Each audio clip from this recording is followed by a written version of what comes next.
and I'm really thrilled to be here to talk about something that I'm particularly passionate about, which is how do we persuade through story? Stories are powerful because they permeate a part of the brain, deep part of the brain, that data just cannot reach. And so we can leverage stories when we find ourselves in situations where there's a lack of alignment on not even the so what or the what now, but even just the what. To give you an example from my own history, I one time encountered a situation where I'd sent a note to a sales leader letting him know that not only were we continuing to miss on the top line, but we had started to miss on the bottom line. What I thought would just get a pretty curt, normal response of thanks, got it, actually earned me a surprise visit so that he could tell me in person to my face, I was wrong. I had to be wrong. My data must be wrong. The budget must be wrong. There was no way that this was right because he had mountains of evidence to show me that he was not only doing better than expected, but better than ever before. And this really is the crux of why FP&A needs to be master storytellers. There is two main friction points with our audience. First is that they have their own facts and experiences that shape their perspective. This totally makes sense. The business can't operate solely on the financial records, even though that is the quintessential scoreboard of the business. Marketing has to look at things through the lens of cohorts. Sales has to look at it through the lens of sales capacity. We need to align perspective before we can ever move forward. But even if you have a shared perspective, the second challenge is that no one is inspired to act by logic alone. You don't reach the brain through the ears or through the eyes. There has to be some emotional pull to drive action. So to understand then how to leverage story to overcome these two challenges, let's first just dive into the challenges themselves. So to that first point, that we all have our own facts and experiences, really what that means is that data is not a tool of influence, it's actually a tool of reinforcement, meaning we can all support our own perspectives with mounds of data. The critical piece is just because something is true doesn't mean that it is relevant. And that certainly played out in the situation that I opened with. The sales leader was looking at that gray line that you see on the bottom left, and he was totally right. They were doing better than ever before on quota attainment. I was also right that we were continuing to slide in our budget attainment, and the differential there is that this sales leader had a mix of teams that had various quotas attached to them.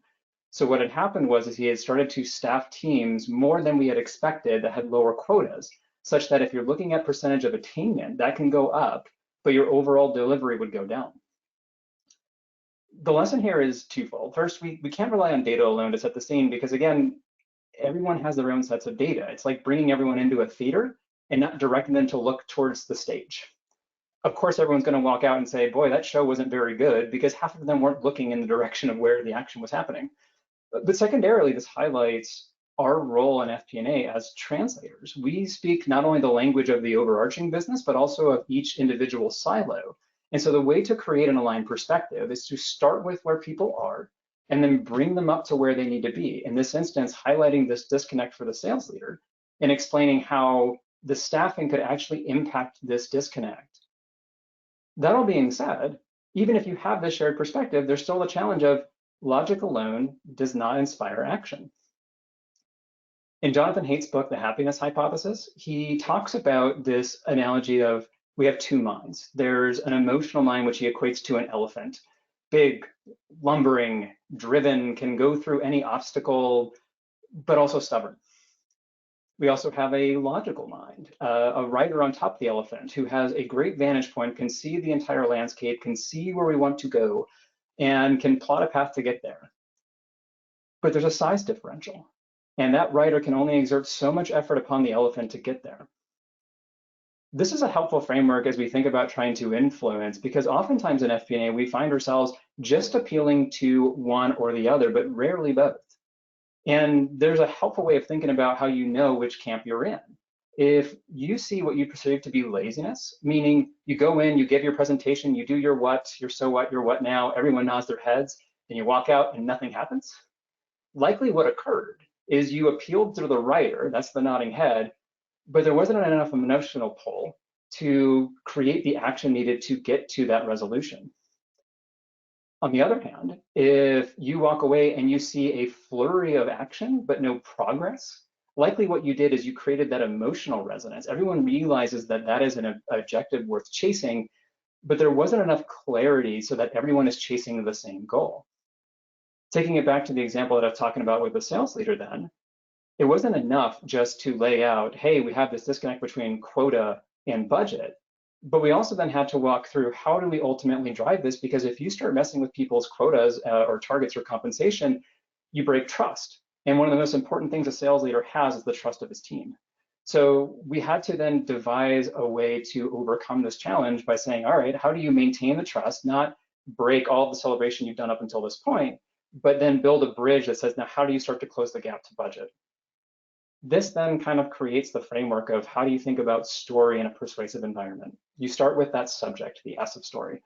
And this is where you identify the main character and set the stage. It is never the data. To Jurgen's point, the dashboards can really kind of outline the landscape, but if you stop there, you're just going to have a lot of friction about which data you use. And so the key point is if you're starting to argue about data, remember you're actually arguing about the framing, and you need to get to a shared perspective.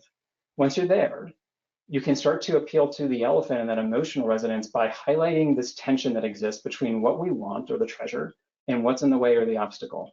Depending on the audience or the source of the information, there may be multiple wants, right? It's never just we need to hit budget. There's always some secondary factor, like with the sales leader maintaining the trust of the team.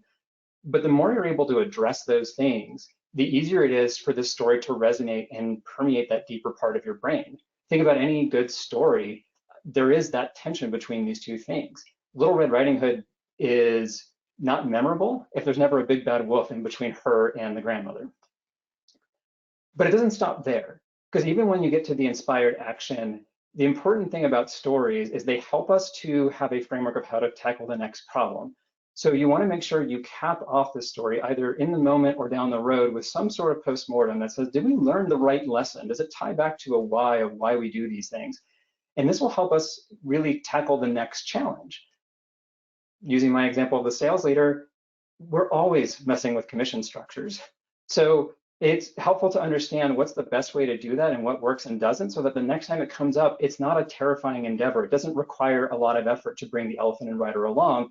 We can use these stories to frame up how we take the actions. So zooming out and looking at the entire equation then for a persuasive story, start by contextualizing your data. Get it to a shared perspective, which would be your information or your subject. Analyze it and come up with what are the want or wants of the audience and what is in the way. How do we get to from where we are to where we want to go? And once you've inspired that action, make sure you cap it off with some kind of postmortem so that we learn the right lesson and ultimately take it with us so that the next action is a little bit easier to take on. And that ultimately is my equation for a persuasive story. And appreciate everyone's time.